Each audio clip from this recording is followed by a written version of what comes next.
CAPSI podcast series, Conversations on African Philanthropy.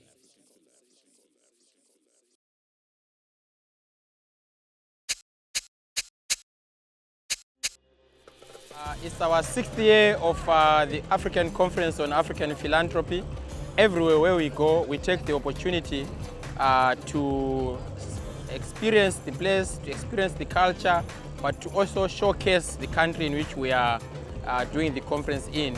But we also use the opportunity to speak to delegates, record them for our conversations on African philanthropy. So welcome to the Conversations on African Philanthropy on the Nile River, where we are shooting some of our episodes. And in the next 5 days or so, we'll be speaking to different delegates, different actors, activists, foundations, government officials, researchers, you name it all. You want to find anything to do with African philanthropy, visit our channel on YouTube and other platforms, our Conversations on African Philanthropy. Welcome to an exciting episode of our Conversations on African Philanthropy with me, Bhekinkosi Moyo. I'm really excited to be shooting this episode and this conversation with Bidemi Adedire, who is the communications manager at Giving Tuesday, a national of Nigeria. We are shooting this episode at the margins of the 6th African Philanthropy Conference that is held in Cairo at the Gerhard Center at the University, the American University in Cairo. I'm so excited to welcome you to the conversations. Thank you so Bidemi. much, Professor.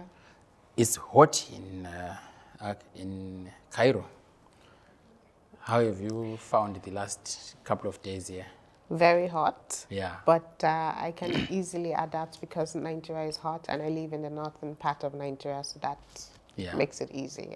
Yeah. So maybe let's talk about the part of Nigeria that you come from, just to give the audience a bit of context, a bit of geography, but also a bit of politics around our continent.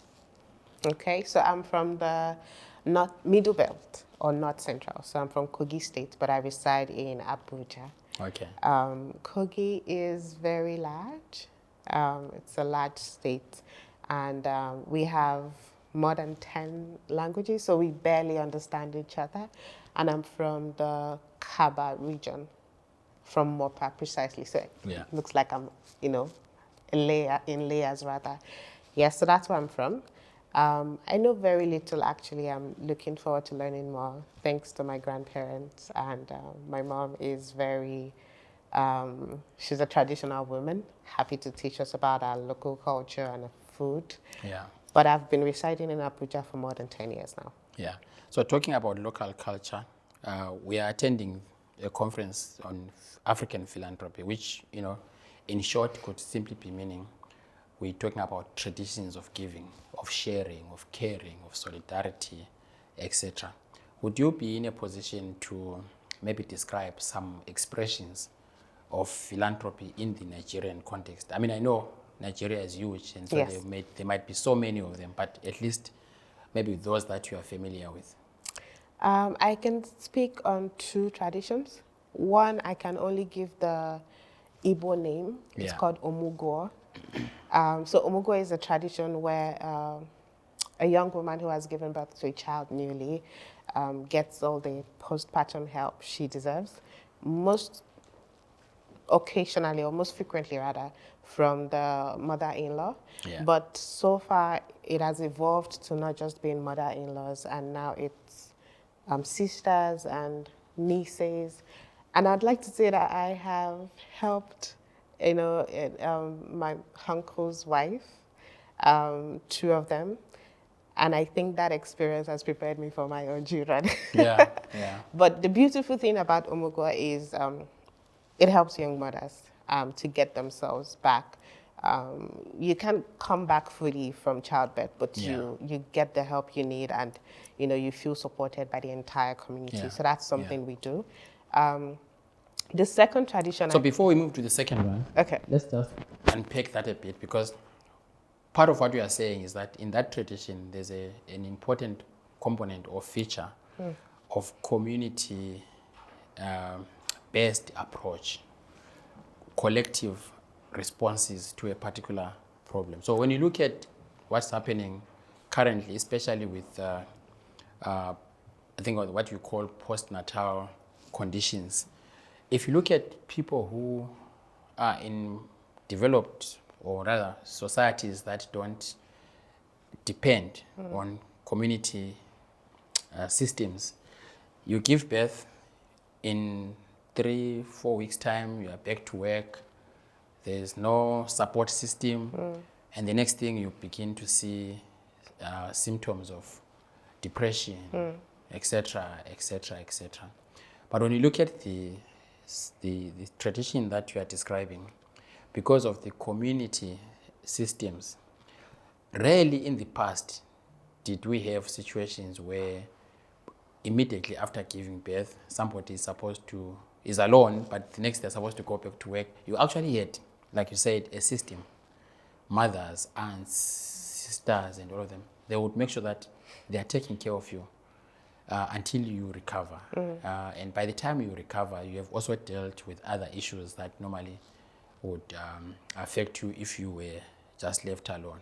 So there's a community element to that. Absolutely. And that's what probably in philanthropy we would also want to emphasize on, the community aspect, which is why community philanthropy is actually very, very important in an African context. So I just wanted us to kind of unpack that a bit, because we might just move faster and not recognize the value of what you have just said about the importance of community systems, and that's rooted in community philanthropy. So, yeah.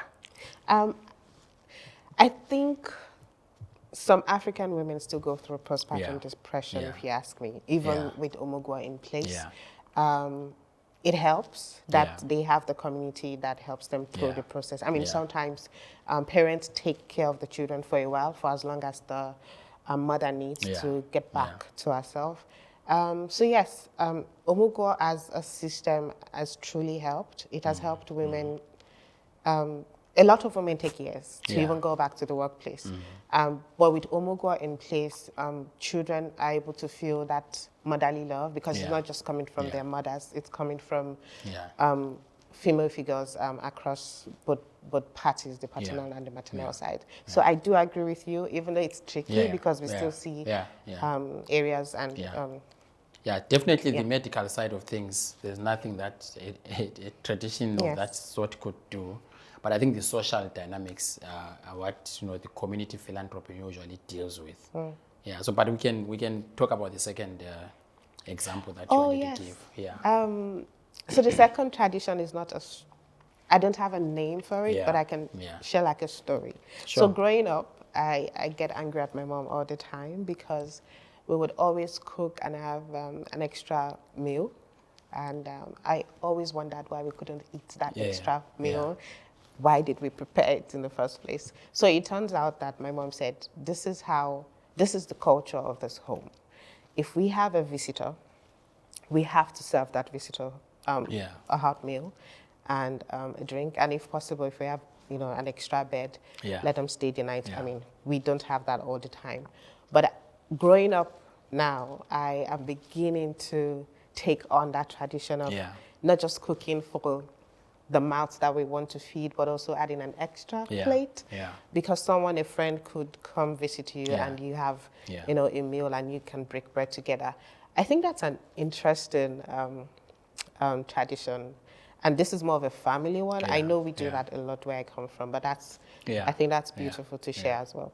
So it's interesting that you are saying you have taken that on board as well. Yes, so, I took that on subconsciously. But, I know we have something similar in my culture. I'm trying to think probably there's no name for it, but there's a saying. And the saying, just in summary, probably says that literally the stomach of a visitor is so small that, I don't know, but the point that we're trying to make is that you lose nothing by giving and sharing. So whenever you prepare food, just imagine that there is a visitor that might pass by. Yes. But they're not going to take anything away from you. Instead, you are going to benefit. Absolutely. So that's great. So you're working for Giving Tuesday. Of course, you're not speaking on behalf of Giving Tuesday. Yes. But I wanted to, understand a bit of how you see yourself and maybe other young people who are in the space of philanthropy or in the ecosystems. So you are in Giving Tuesday. Giving Tuesday does so many things. You know, you promote giving. You also do research, do advocacy, etc., etc. So you might be in a form of an ecosystem, but there are other young people of your age and maybe even younger than you across Nigeria, for example, where you come from. How do you see their participation in the space of philanthropy?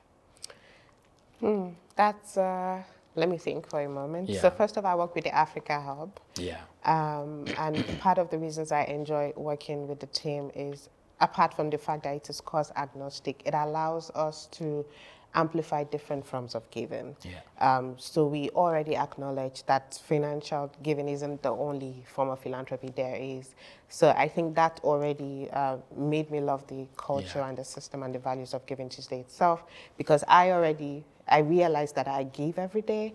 I give through volunteering, through the monthly orphanage visits that I do. So I would say for young people, I think a lot of young people are still unsure on how they can come into this space and belong. Yeah. It looks very complex from outside.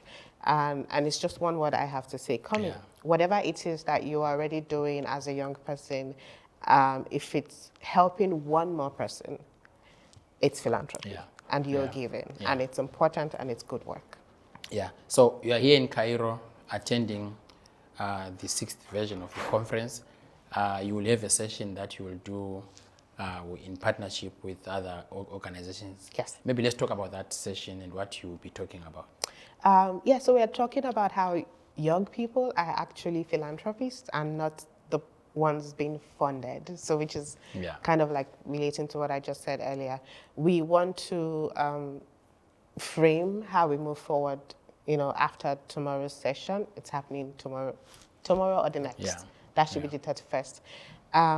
We want to create a platform that allows youth to give voice and sort of name the problems and the challenges they are currently facing in terms of being in this space. And hopefully what happens after the session, because this is not written in stone yet, would help them find freedom, right, to be who they want to be and take part in this space as we move forward. Yeah. So you said something fascinating, that young people are philanthropists. Yeah. And the general notion is that a philanthropist is someone with huge amounts of money. Yes. Can you break down what you mean by, I know what it means, but let it come from a young person. Okay. How are young people philanthropists? Young people are given voice. Yeah. They are given talent. They are given their time. Yeah. I would use myself as an example. Yeah. I go to the orphanage every month. I take a weekend out. I go with books. I go with comics and obviously foodstuffs. But now it has grown. Now people join me every month. Yeah. So it has expanded. We now go to 5 orphanages every month. So it's not like I had the money to give.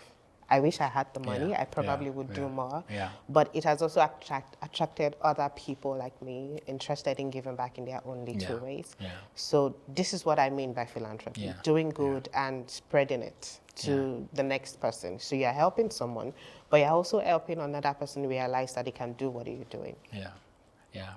I had a conversation with Kole Shetim, I don't know if you know him, from MacArthur Foundation. And as you know, the MacArthur Foundation is one of the biggest foundations, so they give money. But when I had a conversation with him, he really got to a point where he was really emotional, not about the money that they give, but about the impact of simple acts that have an impact and a bearing on people, especially young girls in Nigeria. And he told us a story of, one of the programs that they are working with, where they do school feeding. And at one time there was a girl that he saw, after the school feeding, maybe bread or something, she will divide the meal that she has received into 2 and keep one and eat the other part. And then he asked the girl, why are you keeping the other part? And the girl said, I need to take this back to my siblings back home. Oh, that's so sweet. So at times, like you're saying, it's not really about money. And I think the mistake that we make in the continent is to think that philanthropy is money. money is important. Don't get me wrong. We all want money, and if we had money, we would do more. But actually, at times, what really matters is acts that don't involve money. Your time, your voice, the volunteering that you are doing, all that is expressed and defined as philanthropy. Yeah. So thank you so much for what you are doing. Thank so you what so are you hoping much. to achieve with the participation in the space like this? Is this your first time? Yes, it is. So what's the experience been? Did you attend the academic conference? No, or I did you not. only attended, so you missed out. Yeah. I hope that very soon I can attend sessions like that. But Yes. what's the experience so far, and what are you hoping to achieve? It's been amazing. I've been killing lots of birds with one stone, permit me to use that word. And what are those birds? Meeting, you, for example, and being here is an opportunity I did not see happening. I'm finally seeing the executive director of the African Youth Philanthropy Network in person. You've been talking. Lovely. We've been talking, but I've been waiting for when we get to see. So are you doing any partnership with them? we want to. Okay. So conversations happening, partnerships looking like it would. Shaping up rather. So yes, it's been amazing. Convenings like this help us achieve what would take months to happen. It helps, makes that happen faster. And then finally, of course, people might want to really understand who we are speaking to. If you were to use a couple of sentences to describe yourself, Yes. Your background, anything that you want our audience to know. So I like to call myself a multi-hyphenate because I do several things, but one of my expressions is as a communications specialist. So I do communications work for the Africa Hub at Giving Tuesday. That's who I am in a nutshell. What's your background? Engineering, and then international affairs and strategic studies. Okay. Maybe next time we'll talk more about your work with Giving Tuesdays, the Africa Hub. Okay. But I'm keen to just maybe quickly just to understand what you communicate and how you communicate in philanthropy, especially using the prism of your experience so far. You want to understand what we communicate? What I communicate? I think personally... because let me frame why I'm saying that. Because you see, communications in philanthropy is assumed. But actually, when you look deep into it, it's actually supposed to be a science and an art in itself. True. So one can understand marketing, public relations, and so forth and so on, but that's not what philanthropy is about. It's not about marketing or public relations. It's really about communications. So as you do your work every day with the prism that you are a communications person. I always feel like how the Africa Hub, for example, using the hub as my reference point, how it is perceived lies on my shoulders. And it is important that I communicate what we're trying to change. I make it as simple as possible because I also want to attract people from different age groups and different backgrounds and different jobs, for example, to be interested in the kind of work that we do. So yes, communications is a science, and thank you so much for making that clear because a lot of people misunderstand the kind of work that we do. It is not social media management. A lot of work comes into it. Before a post goes out, we ask ourselves, what do we want people to feel like? What would these colors, what emotions would they evoke? So that's the kind of work that I do, and I love it very dearly. I appreciate the fact that I get to do some sort of evangelism and get people to be interested in the kind of work we do. Great. I'm happy that we're able to switch roles. Yes. Oh my God. I'm always the one doing the podcast. And asking people questions. Yes, and, so it's, but it's refreshing. So thank you so much on that note, Bidemi. Thank you so much for taking the time and talking to us. In your personal capacity, hopefully, the next time we do sit together again, we'll delve more into... I'll be the one interviewing. No. We want to talk about the work of Giving Tuesday. Okay. And I will look forward tell to you that. because it's because we are interested in the work of Giving Tuesday. Okay. There are ongoing discussions between CAPSI and the Yes, Africa there Hub are. to sign an MOU and all of that. So definitely we will need to have a conversation and dig deeper so that people in the continent can also understand the work that you do. Absolutely. Yeah. Thank you so much for this Great. opportunity. Thank you so much. That was Okay. Bidemi Adedire, the communications manager at Giving Tuesday. Thank you for watching. We'll see you next time. You've been listening to the CAPSI podcast series, Conversations on African Philanthropy.